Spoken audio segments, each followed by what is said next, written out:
Receiving.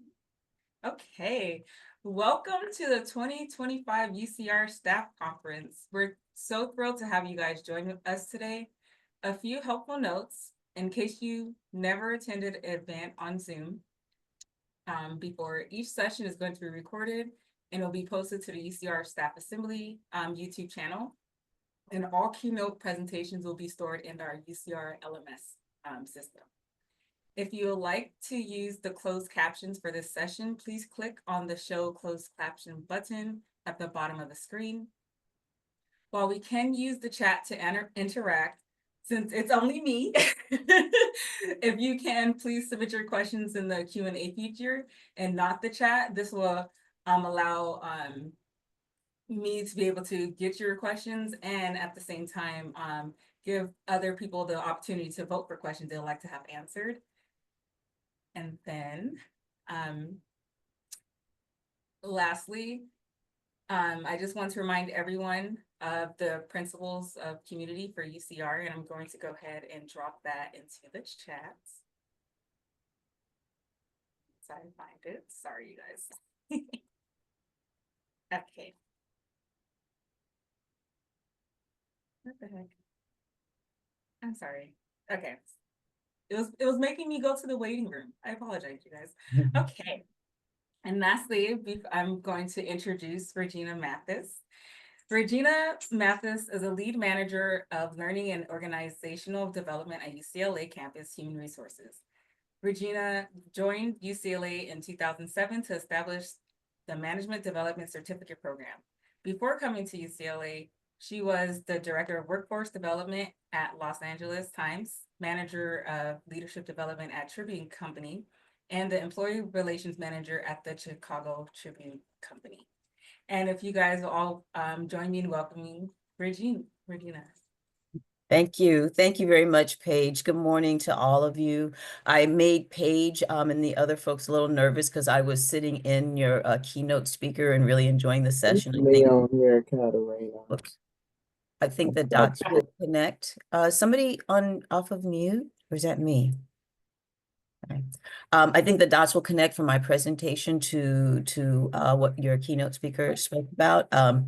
So I am the lead manager here in Learning and Organizational Development at UCLA. I've been here 18 years. I had a 5-year plan, but time flies when you're having fun. So hopefully we can have a little fun over the next little less than an hour together. Let's see. So Paige is dropping a link in the chat to a document that you can use to take notes. You don't have to use that if you don't want to, but it's available to you. So I said, let's have some fun together. I think there's a phrase that life is a game. And, in reality, we want the building blocks to line up nicely and not tip over, but that's not always the way it works. So I'm a facilitator by trade. So I'm going to be asking a few questions and hope that you'll engage with me. So we're going to use the chat feature a bit as we go through this next hour. And the first question is, what would you do with an extra hour?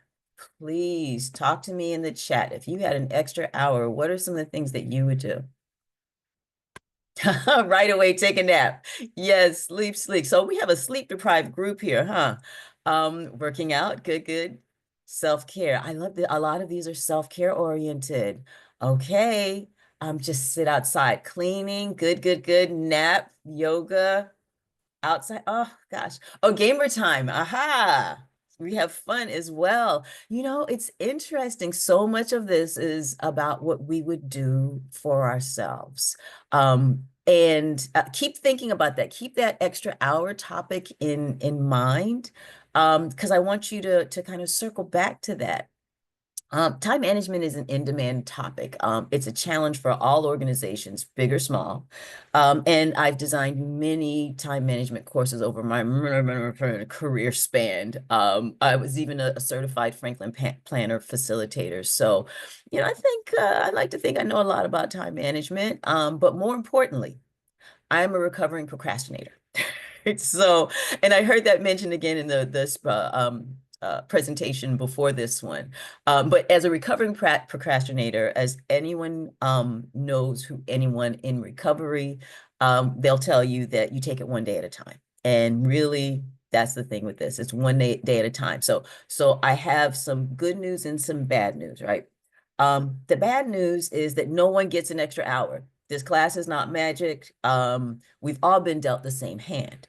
But that's also the good news, right? The good news is that by the time we get to the end of today's session, you should be able to better focus on what's important to you and be able to carve out time for your priorities, because we've all been dealt the same hand, but some folks are using it more effectively than others. So keep in mind your extra hour. Let's see how we can circle back and squeeze that in. So I have a definition on the screen for time management. You can go ahead and read that.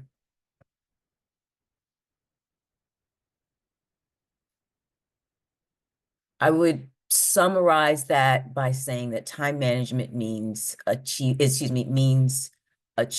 maximum productivity. That's what we're seeking, right? Can I get the most done? And at the end of the day, it involves commitment, analysis, planning, and monitoring. Commitment to stay the course, right? Analysis is what you're doing with your time right now. Planning, we all know if you have a plan, you're more likely to actually achieve your goal. And last but not least, monitoring, because the landscape shifts regularly. So my disclaimer, I'm going to share tools and techniques that will strengthen your skills in these areas, but training will not solve your time management challenges. It's going to open the door for you to do so. So consider this brief session a tune-up that's going to help you recharge your battery and hopefully refocus your energy. Okay, so let's go to this model here. Let's consider what time management actually is, right? I think there's a phrase I've heard that time management is an oxymoron. How do you manage something that is just flowing? But I'm going to compare this to this concept of leading and managing. So as it relates to time management, leading includes planning and guiding tasks and events. Managing includes controlling and acting upon tasks and events, right? So one, I'm thinking about what's happening moving forward. The other is I'm actually making it happen. Any task, event, or goal related to your professional and personal aspirations can be placed in one of these two buckets, or on one side of the scale or the other. So my question again for folks in the chat, what happens when you, oh, actually, let me click a couple things here. All right. What happens when you neglect one of these areas? So let me ask you, what happens if you spend all your time focused on leading and very, very little to none on managing? What's that feel like?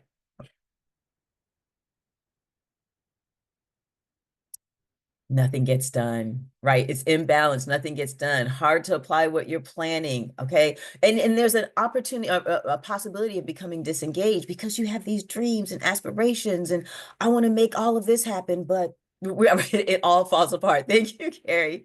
Right. All of a sudden, it's like for everything I want to get done, none of it is coming to life, right? Free falling is I went right to the Tom Petty song, but yes, free falling, right? Well, let's kind of flip that. So let's go over to the managing side. You are spending all of your time managing, like I'm doing, but neglecting the leading. What is that like? Once again, chaos. Yes. What else? If you're in this world, you're managing. Yeah. Good. Good. Reactionary, reactive, micromanagement, out of control. But you're so busy, you're doing all this work. Yeah. Are you working on the right things? Is it aligned with the priorities? Yes, burnout. Absolutely. Things may get partially done. I compare it to, we think about a hamster on a wheel, right? The hamster is rolling. That's right, aimlessly working. I'm rolling, but no progress is being made, right? So the idea here is having to focus. excuse me. So on one hand, on one side, you've got stress, unfinished tasks, imbalance that came up, just lack of productivity. And then the other side is just neglecting the important task and the important responsibilities. Yeah, this just a spinning wheel. So one of the reasons, or excuse me, one of these areas might resonate with you more so than the other. Like we're each wired a little bit differently. So some of us wake up in the morning dreaming. That is just how we're wired, right? But some of us are like, look, action, I got to make it happen, right?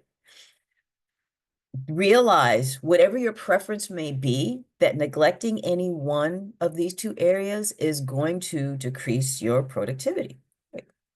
You've got to be conscious of both. And this gets back to that idea of that balancing act. Balance is crucial. Now, balance does not necessarily mean that we're going to spend an equal amount of time in each of these worlds or on each of these scales. It does, however, suggest that we maintain an awareness of both, right? And that you strive toward focusing your efforts toward effectiveness, not just efficiency. Um, a way that I think about this, excuse me, is like sailing. And when you're sailing and you're going into the wind, you're tacking. You're tacking your sail a little bit back and forth one way or the other so that you go in the direction that you need to. So if you think about this as two different winds that are driving your actions, the question is, where should I be investing more of my energy at the moment? And ultimately, there's no magic process. But what time management is simply the ability to choose on a moment-to-moment basis how you should be spending your time. So let me share another one of my lovely little models here with you to kind of further build out a model as it relates to time management. So I'm going to submit to you that time management begins with you and your clarity, right? The clearer you are about your personal values and your mission and your vision, the better you're going to be able to lead, right? You are responsible for leading your world and what's happening in your world, right? So the model starts with you, a nice healthy you, right? The management half of this equation, actually, let me start with this. So this mission, vision, and values, right? But then how do you do that? So once I've got a good picture of who I am, what happens next? Well, from there, that's when you start to think about, well, what are my long-term goals or aspirations? Right? Personally or professionally, right? I want to be the chancellor one day, right? Or I want to uh, retire in Portland one day, right? Those are long-term goals or aspirations. Or I want to have a bed and breakfast one day. Either one, what's the long-term goals?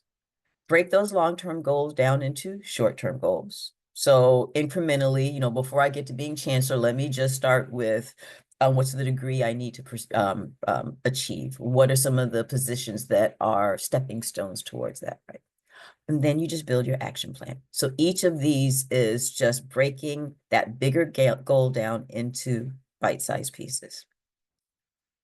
Then you go even further. I've got this action plan. Okay, that's great on paper, but I need to make it real. You start to integrate those elements into your day-to-day schedule. Right? So while your long-term goal may be this owning this bed and breakfast, but your goal right now today could just be, I'm just going to go on the web and search bed and breakfast in the area. That is one small task. The next thing might be, well, I'm going to make a plan to visit one in the next 6 months. The goal is way down the road. Ultimate achievement of the goal is way down the road. But what can you do today? What are the small bite-sized pieces to get you there? So think about this model as the more you achieve your goals, and you probably have a lot of them, a lot of incremental goals, it starts to fulfill you, right? That's ultimately the idea, is if there's alignment between those goals and your mission, vision, and values, you feel that. You feel like, okay, I'm growing into more of who I am. So I'm gonna have my person blow up here a little more, and as a matter of fact. So it's a short session. We don't have time to drill into this due to our time constraints, but we're going to spend more of our time on the managing side of the model. But this is the leading aspect. And true effectiveness for you requires you to spend a bit of time on this equation, right? Carve out a few minutes to start to think about who you are and what's important to you. And if I relate it to the session that just happened before this, the speaker mentioned boundaries. The better sense you have of your mission, vision, and values, the better able you are to identify what some of those boundaries may be. So keep that in mind. If you did download the handout, there's a little page there that has this model that you can go ahead and fill in the blanks. But the other thing I want to ask you to do is we transition from from leadership to leading to managing, is I want you to give you 1 minute to just create a quick list of what are some of the tasks that you need to do tomorrow. Oh, as a matter of fact, let me do this. Let's use the chat one more time. I'm having fun talking with you. um, go ahead and list in the chat some of the things that you have to do tomorrow. Consider this just a brain dump, because I know you're spending today in this conference, right? You got a chance to break away. Yes, actually either work-wise or not. What are some of the things that you got to do tomorrow? Graduate students, okay, doctor's appointment. There you go. I love self-care. Good, good. A big meeting, right? Getting things ready for Thursday, team meeting. Tell me more task-wise. What else? Yes, laundry. Okay, good. Team meeting, gym, good. Dishes, good, good, good. Okay, budgeting. All right. I love this. Oh, that's right. It's a holiday also. It's a short week. So it's great it's a short week. And the flip side is like, how much can you squeeze into those 4 days? Another regular time management challenge. Wow. Carrie gave us the full rundown. Oh, cool. Wedding dress. Congratulations if that's coming up. Again, another stress, all these other events that are going on. Good. Meetings, collaboration, great updating advisors, students. Okay, thank you. Now, typically in a longer workshop, I would have you sit individually and just create your long list of to-dos and do a brain stuff. Now, I think it's interesting. I'm going to go to the next slide to just to share with you, what we typically see on the list or some of the elements that we see on the list. Excuse me. I don't know how many folks are familiar with this urgent versus important matrix, but this really gives you a chance to start to think about where you're devoting your time. So on one scale, we have important. On the other scale, we have urgent. And up in box number 1, we have yikes. Okay, it's important and it's urgent. It's like really crazy here.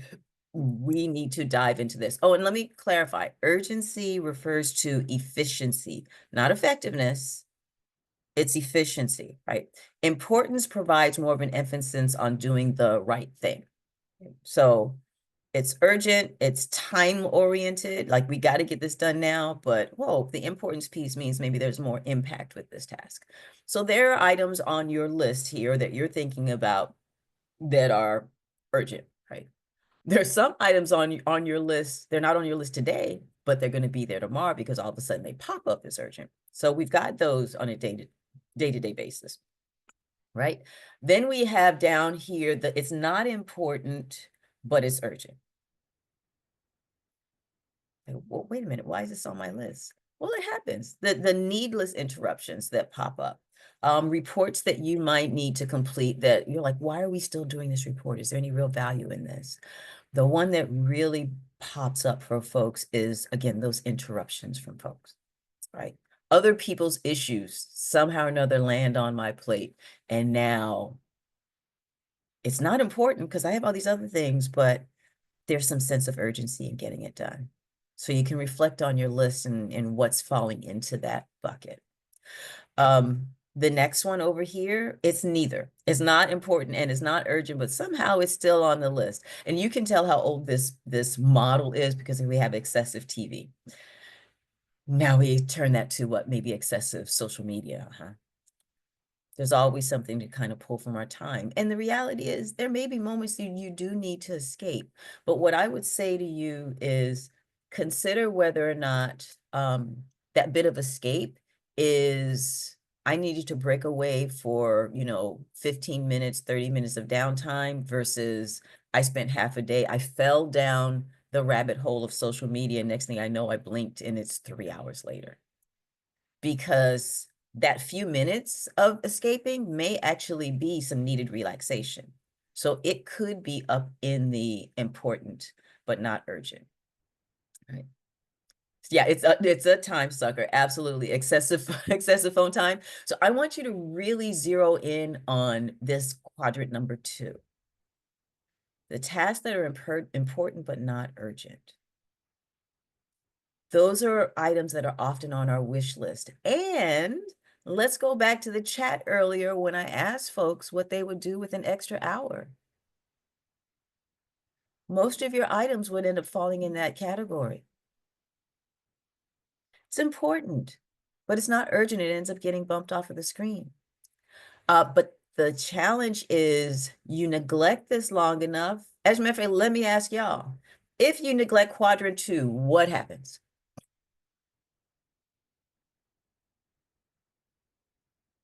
Quick answers in the chat. There we go. Good. Okay. Yep. Burnout and burnout. Yes. And you're burning out because you're not giving yourself a break. And yes, the other thing is right. Things end up moving over to quadrant one.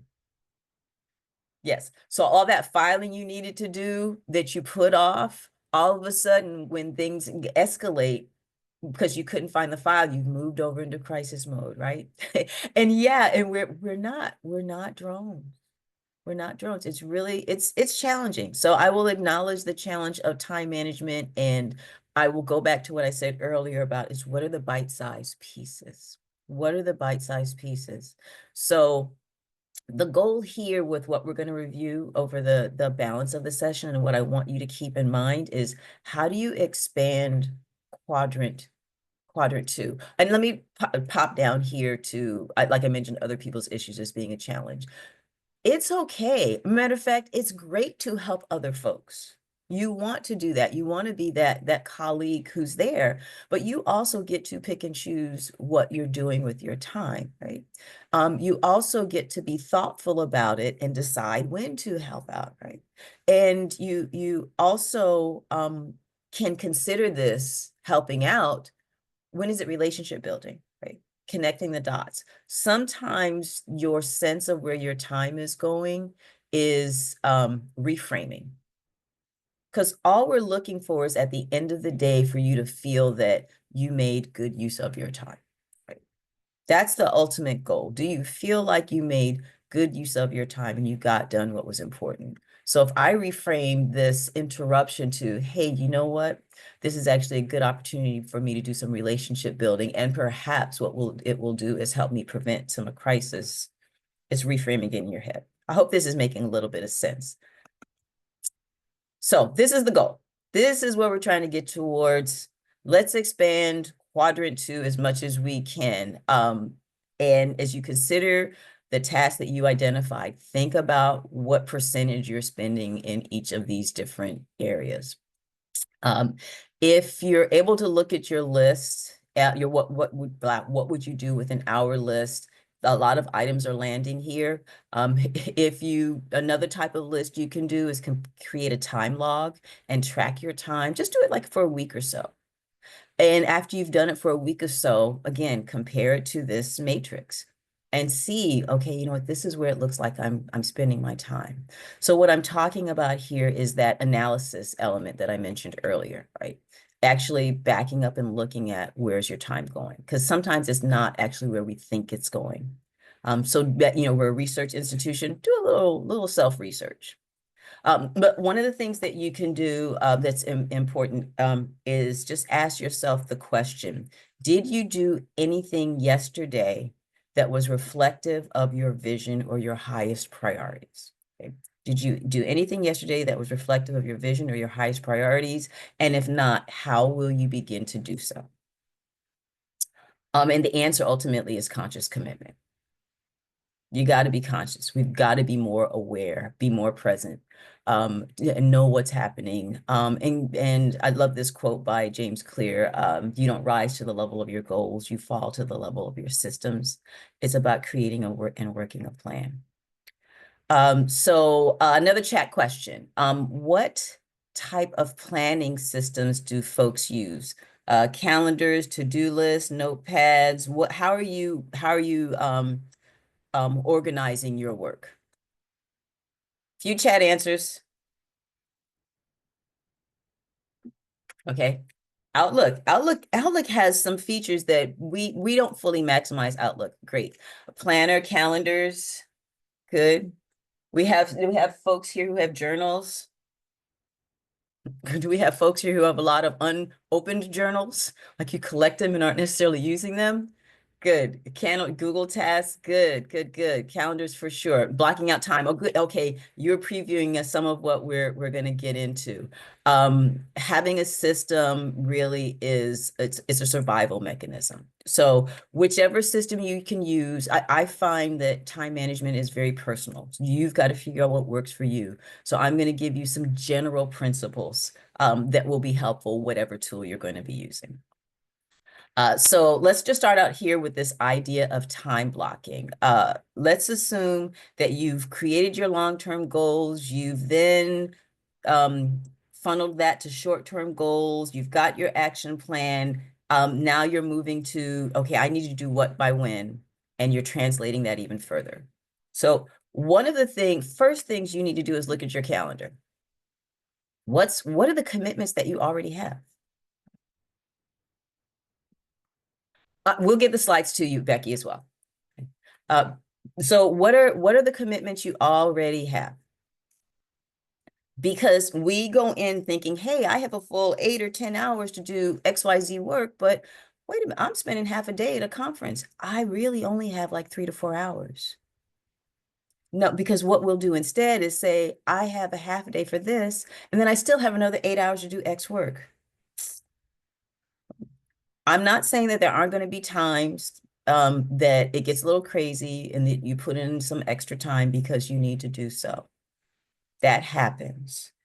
But it's not sustainable to do that all the time, right? Really think about the discretionary time that you have. So I've got meetings already that I've scheduled, but hey, I have goals and aspirations. I have these bigger picture objectives that I want. And they could be personal or professional, right? It could be a major project that you're working on in your department. It's a big goal, and this is a big fat hairy deal. Well, you need to plug the important in. Very consciously lock that into the calendar. Where are you going to plug it in? And I will give you something as simple as reading book. Like a lot of us used to be voracious readers, and then life happens, and all of a sudden you're not reading as much as you used to. And we used to be able to just sit and just sink into a book for hours. Life isn't letting that happen anymore. And then we stop picking up books as much. Well, one of the things that you can do when you think about a system like this is if it's important to you, if you really miss that, if it really was meaningful for you, then reframe it, change it to, I'm going to devote such and such time to read. I'm going to give myself 30 minutes a day to read, or I'm going to challenge myself to read a chapter or so and so many pages a day. It's different. It's not the same as just when you used to be able to just sink into it all at one time and disappear. But the counter is now you really get to savor the book, right? Like I get to go and revisit these characters tomorrow at this time. But it is about reframing, and it is about consciously making the commitment to what is important to you. So what we call this, I think is it may have been Franklin Covey's system. So I hope to I hate to swipe from them, but I think we called it the big rocks, right? So make sure you identify where your time is already committed. Those are your big rocks. And then from there, plug in the other elements.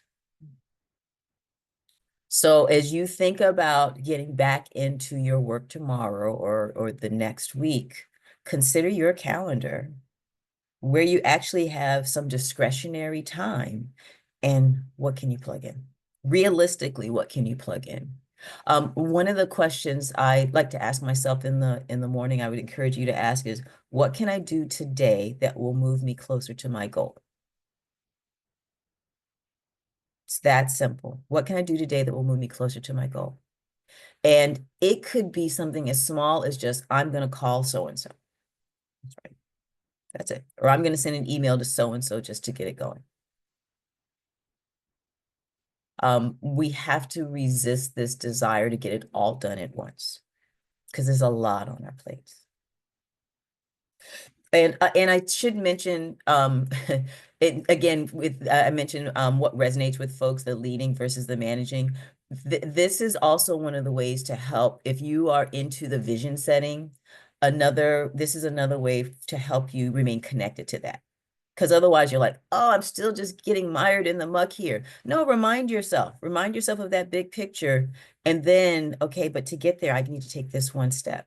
So you can keep that thought and keep that vision in your head. All right, so let me see. I'm gonna make sure I hit all the marks with this. All right, yeah. So a way to think about this is like each day, if you reflect on a whole year, even if you were just reflect on each week in a year, 52 steps closer to whatever your goals or aspiration are. It's fabulous. That's progress. So let's transition from that to the daily. So this is a picture of the weekly planning. I've kind of got like a full map of what's going on. So the next step is like, how do I actually start to bring this to life? Three main steps. One is assembling. I've got a zillion things to do. Let me kind of pull them all together. Um, the suggestion is that you have one central place for your where you're creating your task. Some of you might just have an old school piece of paper that you're writing, putting your lists on. Again, some of you might have more automated systems, but don't have too many. It gets confusing. Like I've got a post-it here and a post-it there, and I've got a list here. So try to get all of your ducks lined up. The next is getting your ducks in order. Right? So what's the priority? Which thing are you doing when? And then ultimately acting on it. So assemble, arrange, act. And I want to really drill into this concept of arranging. So I created a playlist here for you to reflect on. Because one of the biggest challenges with maintaining productivity is prioritizing. I don't know which thing do there's so much. So prioritizing begins with identifying your task as important or urgent or both, right? So when you're thinking about prioritizing, one, is the task important or urgent, right? Another thing you're considering is the importance of the person who's asking, because let's be real, we work in an environment with other folks, right? We may not want to play politics, but politics is going to play us in an organization. There's politics at your Thanksgiving dinner table, right? You need to think about who you're responding to, and who you need to be most responsive to, right? So that's the second piece. And the third one is the consequences of not doing this, right? So is it important or urgent, right? Where does it fall kind of in the quadrant? Who's asking? And what's going to happen if I don't do this? Consider those items when you're prioritizing. So I've got this dummy list here. The list that I created includes personal and professional goals. It's old because it still has Macy's on the list. I didn't update it. It's nostalgia for me. So the first thing is my brain dump. I create this laundry list of everything that needs to be done, and then I'm going to start to map it out. And I'm going to use the old-fashioned ABC 1, 2, 3 method. So first up, I identified A. Today is my father's birthday. It's not tomorrow. It's not the next day. So that is up at the top of the list. All right. I've got a conference call coming up with our Associate Vice Chancellor. I need to be ready for that. And the last thing is, okay, there's this project. This is major project I need to work on. So I'm going to plug it in and make it an A as well. Right. Be careful. Everything can't be A. So consider what somebody said, what's Macy's? Cut it out. So then we have I hope well, I'm saying I hope you're joking. That was Jody. I know you know Macy's. B's. So A's are must be done's. B's are should be done's. Right? Must be done's, should be done's. So we've got paying my Macy's bill. Okay, I should do that. It's about time. Catching up with my mentor. This is, it's important. And okay, on the next one is emailing the time management participants. I should reach out to them, but maybe I have a little runway. I don't have to do it right now. The club workshop isn't for a week or so. So when I get to The mentoring is a good example of one of those items that's important, right? It's important, but it's not urgent. But if I'm trying to grow in advance and I want some some sage wisdom, okay, let me go ahead and put it in the B category. It's there. And so then last but not least are my C's. Right, so I end up with, okay, this vendor's calling. Oh my gosh, all right. I'm kind of interested in their services, but there's no urgency in getting back to them. So ABC, that is what you want to do on an ongoing basis. Must, should, could is a way to think about the tasks that are in front of you or the paper that's in front of you.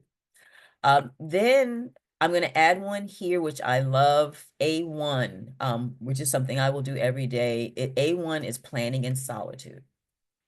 Before you dive into your list, one of the challenges we have is we come and we just dive in and we get to work and we haven't necessarily thought about our day. For some of you, it might be helpful to do it at the end of the day.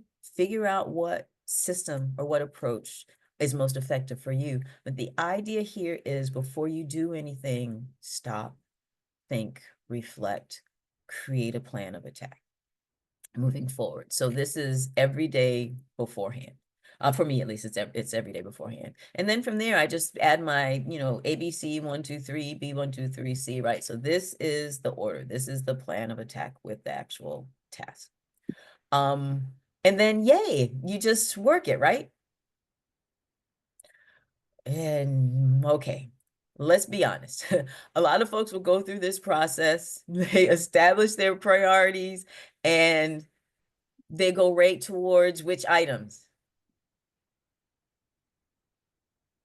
It's the C's because they're quick and they're easy, right? Let's just knock them off. So I have nice check marks on my list. But if something happens in this day, all of a sudden your boss pops through with a brand new task, dun dun dun. Or as a matter of fact, let's just change it to something else. Maybe something a personal pops up, right? Right? Or the computer goes down all of a sudden and you can't do anything else.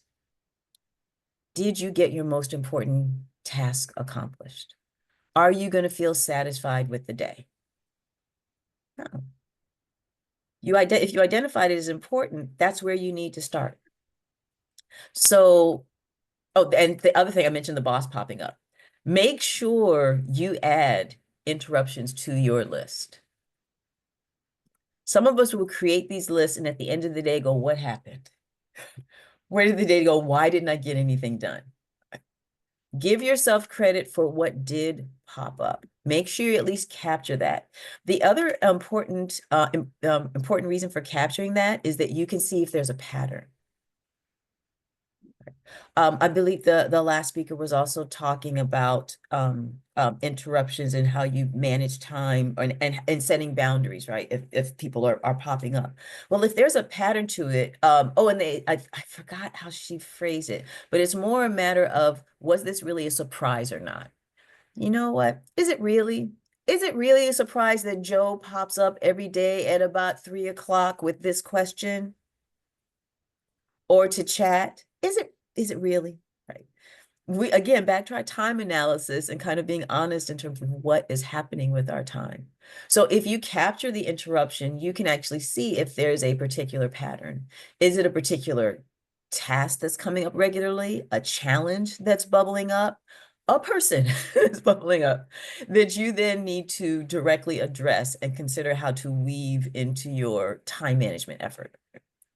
So that's the way to start to think about this when you're managing your time, actually pausing and reflecting what you're going to do. So caution. So I mentioned the caution of uh, don't make everything an A. And it's tempting because everything is important to somebody, but at least for that day, you need to consider. So maybe it's best to kind of frame it within the course of this day. What do I need to move forward? Ask yourself, does it truly need to be done today? And the other question is this task moving me closer to my goal? Now, I make jokes about this list is a mix of personal and professional. So I myself in my real list, I'll have P's for my personal. So I'll go ahead and plug them in. But so So I'll do my planning in solitude. I'll call my father early, try to knock that out right away. Prepping for the con call, get that busy. Maybe I can't fully begin prepping for the con call, so I'm going to maybe put a dot or something next to that. So just to remind me to circle back to it. And then I'm going to go on to B1, paying Macy's. All right, I'm gonna pay them. But if I don't, and I can also shift that to the next day. I don't want to pay them today. Actually, I want to run up the bill some more today. So I may end up shifting that task to the next day, and that's okay. It's still on the list. The question mark is like if I shift it, for the next 5 days, then I need to start having a conversation with myself. Right? Why am I avoiding paying this bill? Right. And a bill is a fun way to think about it, but another way to think about it would be like with prepping for the con call. Why am I, if I keep shifting prepping for the con call day after day after day, what is it?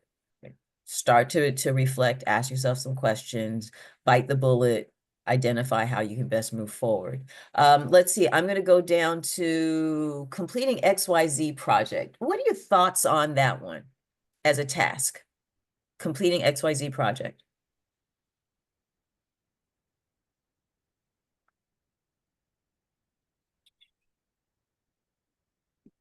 I can just dive in, right?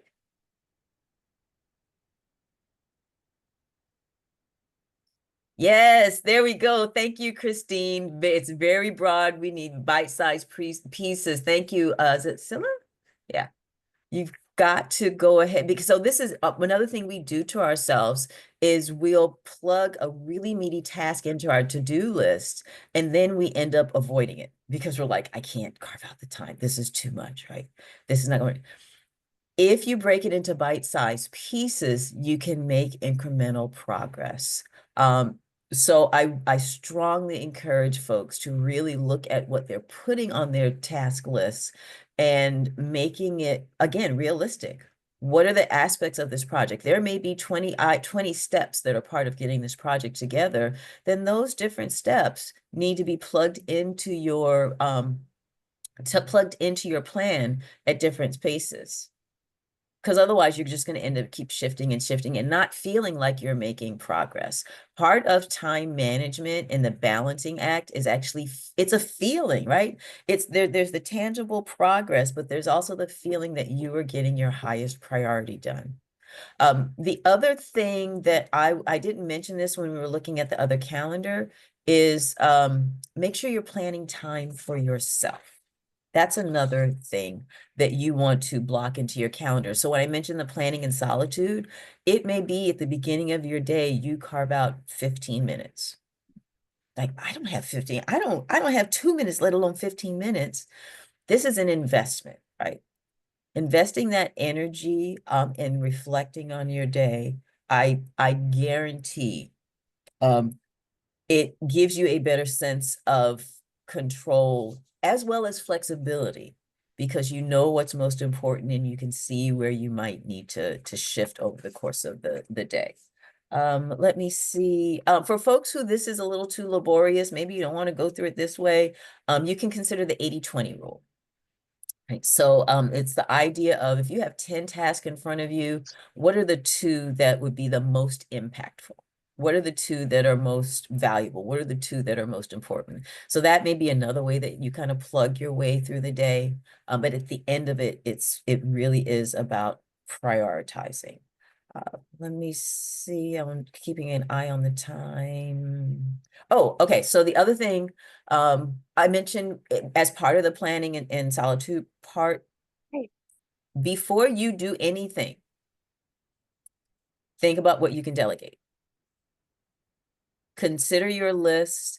And this in particular, this relates to supervisors and managers, but you can even, as if you are an individual contributor and you have colleagues, consider what you can delegate. Are there tasks here that might be helpful for somebody in terms of their development? Are there tasks that you might trade off with somebody because, hey, they really like doing XYZ, right? And here's where I can help them with this piece of it. So before you just dive right into the list, are there opportunities to delegate any of the tasks that you have there? And the other thing I mentioned, A's, B's, C's are important. I mean, B's are important. Watch out for C's. They're sneaky. C's can turn into A's. So it's not about just neglecting them. Make sure you're attentive to what the C's are. It is considering the whole list. And then there are other times that you might over time realize, you know what, this C is not going to happen. Release yourself. Release yourself from the C that is in fact really not a valuable C, or in fact, it may be valuable to somebody else once again as a development opportunity. Consider when to revisit it later. Any recommendations on managing all the tasks? Okay, so you're gonna have to figure out what works best for you. I have a colleague who was incredibly efficient, and her go-to was just a plain old notepad. That's what worked for her. She kind of checked her way through it. For me, I have passion planners. That's what I use. And I used to have a daily one. Now I have more of a weekly one, excuse me, which is where I just do a brain dump. So my approach is each day to do a brain dump. Just what I said to you here, this is my approach to kind of check it off and then just go from one day to the next. But I also have like a master list of projects that are out there, right? So you might have in the same planner, I think there's a section in the front where you can just start to list the master planner. I use the paper I'm old. I like journals. I was talking about myself when I was talking about empty journals, but I like the passion planner because it's pretty. Some folks like apps. If you are a technical person, this is trial and error. It's going to be a bit of trial and error. And what I will also say to you is what worked today may not work tomorrow.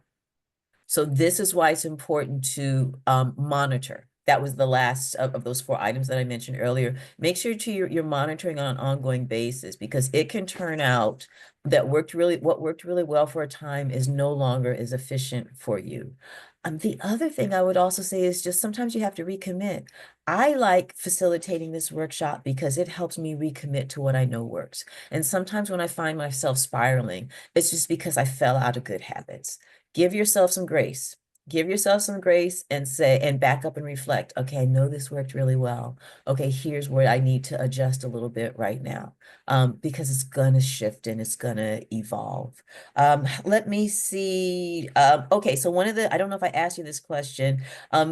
So there are days that you're not gonna get through your whole list. The question is, did you accomplish your highest priority? My husband has had to lecture. He's like, Rejeana, you're not going to get everything done. That is what a job is, right? You're not going to get everything done.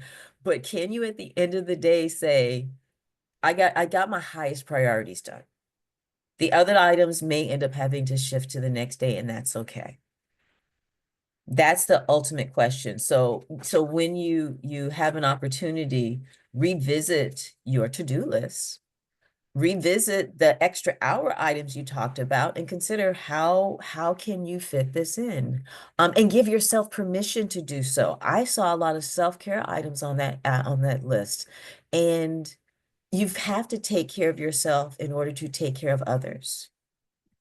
So we are a sleep deprived nation, and we are paying for it. So what do you do to get that back? And where are you giving your time away when you shouldn't be, right?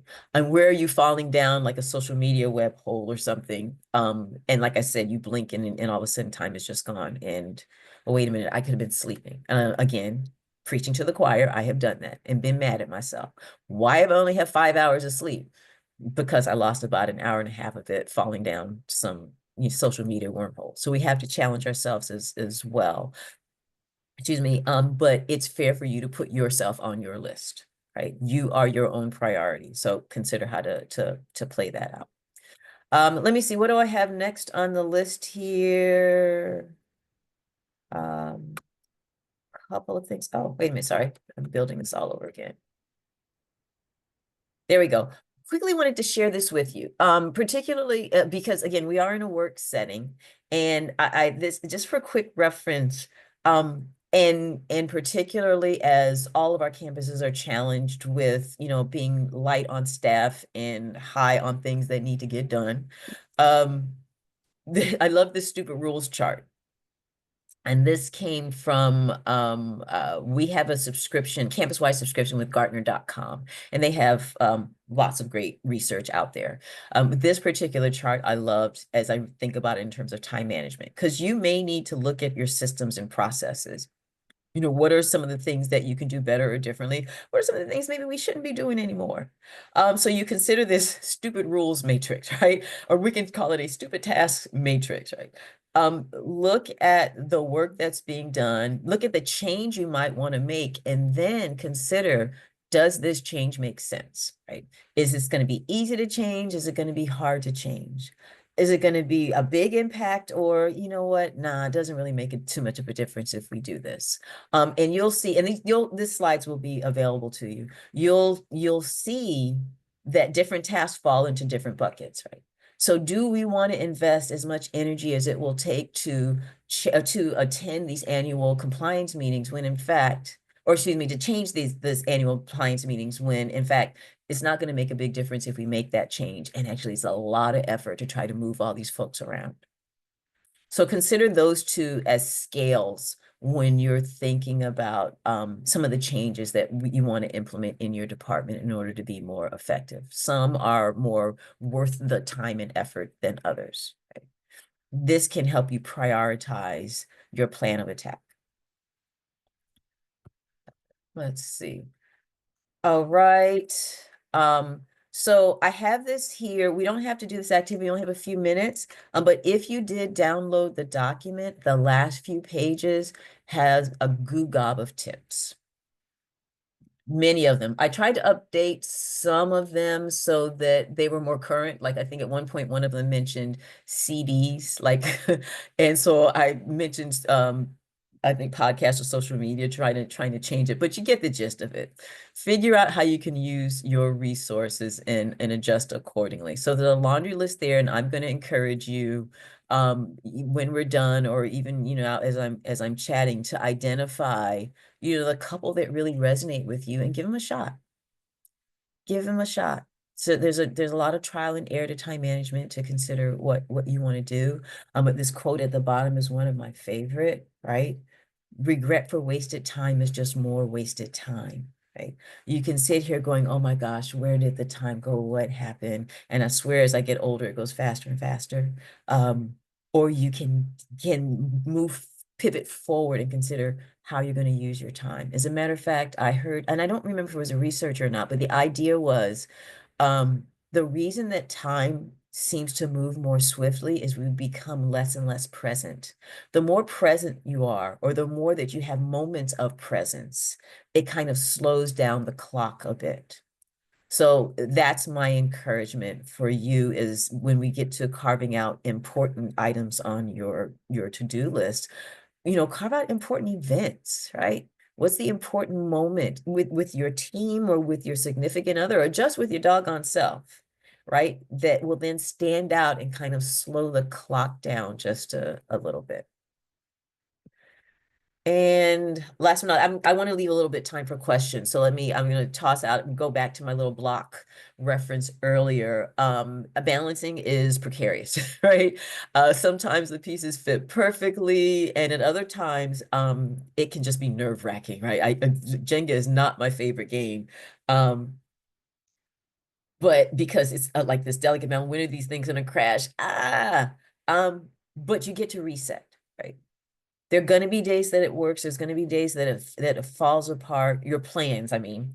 But you get to reset, assess what's working, and what's not working, and then just be open to trying new things, but don't give up, right? We all have the same 24 hours. So we all have an opportunity to do something more with it. It's just being clear, first of all, about your mission, vision, and values, what's most important to you, and how are you going to use that time.